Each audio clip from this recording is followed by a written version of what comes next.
ध्यान से समझना है, वीडियो को शांति से इत्मीनान से आखिरी तक देखना है। Time and tense, time and tense topic अपना टाइम एंड टेंस है। ये किसी भी क्लास के लिए क्या है, ये काम करने वाला है, तो उसको देखना ध्यान से।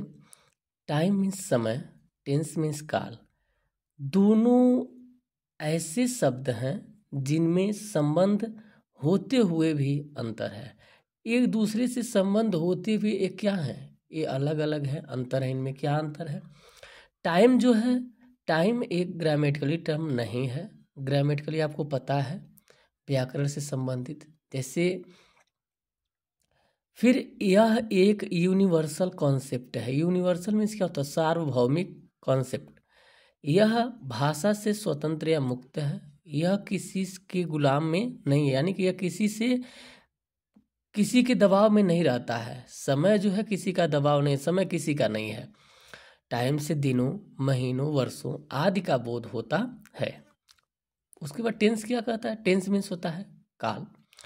टेंस एक ग्रामेटिकली टर्म है, यह व्याकरण से संबंधित है। यह यूनिवर्सल यानी कि सार्वभौमिक कॉन्सेप्ट नहीं है। यह भाषा से स्वतंत्र या मुक्त नहीं है। जिस तरह हम लोग पढ़ते हैं स्वर और व्यंजन, वॉवेल्स एंड कॉन्सोनेंट, तो कॉन्सोनेंट क्या होता है? कॉन्सोनेंट आपको पता होगा कि ये क्या होता है, स्वतंत्र नहीं होता है, जबकि वॉवेल स्वतंत्र होता है। उसी तरह टाइम क्या होता है, स्वतंत्र होता है, एंड टेंस स्वतंत्र नहीं होता है, यह भाषा से स्वतंत्र नहीं होता है।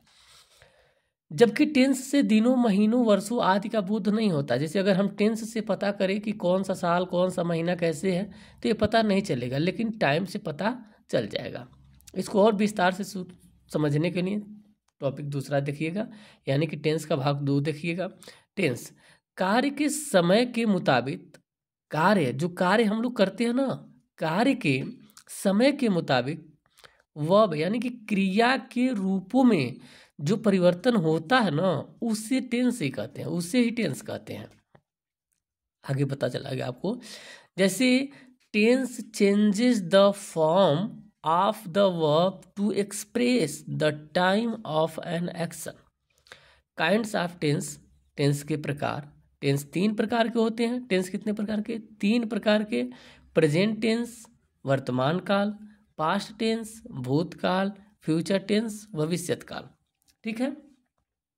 यह वीडियो जो है एक व्यूअर के मांग पर यानी कि डिमांड पर बना है, और बेहतर से सीखने के लिए आगे आप बने रहिएगा। चैनल को सब्सक्राइब कर लीजिएगा ताकि जब वीडियो अपलोड हो तो आपको मिल सके। प्रेजेंट टेंस क्या होता है? प्रेजेंट टेंस वह होता है किसी कार्य के वर्तमान समय में होने या करने, हो रहा है, हो चुका है, या हो गया है, या एक लंबे समय से होता रहा है का बोध होता है, उसे प्रेजेंट टेंस कहते हैं। An action which is done at the present time. I read a book, मैं किताब पढ़ता हूँ। यहाँ देखिए क्रिया जो है ना वो रीड है, और रीड का यहाँ देखिए दूसरा रूप क्या यहाँ बोला है कि मुताबिक यानी कि कार्य के समय के मुताबिक क्रिया के रूप में जो परिवर्तन होता है, यानी कि क्रिया के रूप में परिवर्तन होता है। तो क्रिया वर्ब, ये रीड क्या है? वर्ब है, लेकिन यहाँ इसका परिवर्तन दूसरा रूप है। तो रीड मीन्स पढ़ना, यानी कि पढ़, यहाँ रीड का अर्थ है पढ़ता, और यहाँ रीडिंग का अर्थ पढ़ रहा, यहाँ रीड का अर्थ पढ़ चुका, और यहाँ रीडिंग का अर्थ पढ़ रहा। ठीक है, तो ध्यान से देखेंगे। आई रीड अ बुक, मैं किताब पढ़ता हूँ। I am reading a book, मैं किताब पढ़ रहा हूँ। I have read a book, मैं किताब पढ़ चुका हूँ। I have been reading a book for an hour, मैं 1 घंटे से किताब पढ़ रहा हूँ। मुझे उम्मीद है आपको समझ में आ रही है। दूसरा past tense. Past tense means क्या होता है? भूतकाल। भूतकाल मतलब बीता हुआ काल। अच्छा, बीता हुआ समय आगे आपको समझ में आ जाएगा, पहले डिफिनेशन से देख लीजिए। अभी मैं एक छोटे से कॉन्सेप्ट में आपको समझा दूंगा 2 लाइन में कि टेंस कैसे समझते हैं टेंस को। ओके, किसी कार्य के बीते हुए समय में होने या करने या हो रहा था, हो चुका था या हो गया था तथा एक लंबे समय से होता रहा था का बोध हो उसे पास्ट टेंस कहते हैं। An action which is done at the past time. जैसे आई रोट अ लेटर, मैंने एक पत्र लिखा। I was writing a letter, मैं एक पत्र लिख रहा था। I had written a letter, मैं एक पत्र लिख चुका था। I had been writing a letter for 2 days, मैं 2 दिनों से पत्र लिख रहा था। मैं 2 दिनों से पत्र लिख रहा था। अब देखते हैं फ्यूचर। फ्यूचर को देखते हैं, ध्यान से समझते हैं।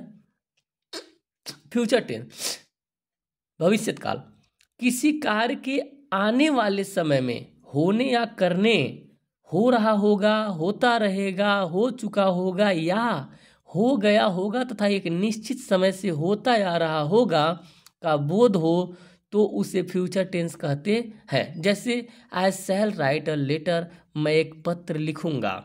आई shall be writing a letter, मैं एक पत्र लिख रहा हूँगा।